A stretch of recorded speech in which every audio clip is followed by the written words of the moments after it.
தேனி மாவட்டம் கம்பம் அருகே உள்ள சுருளி அருவியில் 4வது நாளாக வெள்ளப்பெருக்கு ஏற்பட்டுள்ள நிலையில் அங்கு சுற்றுலா பயணிகள் செல்ல தடை விதிக்கப்பட்டுள்ளது. கூடுதல் விவரங்களோடு இணைகிறார் செய்தியாளர் சத்யராஜ். வணக்கம் சத்யராஜ், விவரங்கள். நிச்சயமா சுபா.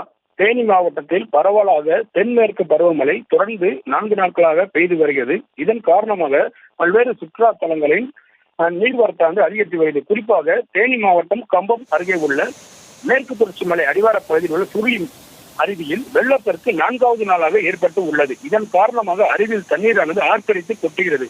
மேற்கு தொடர்ச்சி மலையை ஒட்டிய பகுதியிலான ஈத்தக்காடு, தூவானம், மணலார், இளவங்களார் மற்றும் சுருளிமலை ஆகிய பகுதிகளில் தொடர்ந்து மழை பெய்து வருவதால் சுருளி அருவிக்கு நீர்வரத்தானது அதிகரித்து உள்ளது.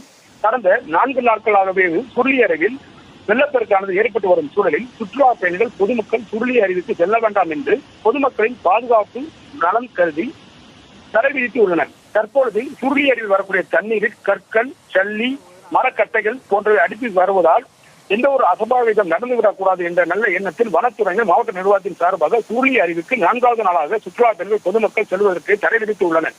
தொடர்ந்து சுருளி அருவி தண்ணீர் வரத்து அதிகரித்து வருவதால் இந்த தடையானது தொடரப்படலாம் என்று எதிர்பார்க்கப்படுகிறது. சுபா, விவரங்களுக்கு நன்றி சத்யராஜ்.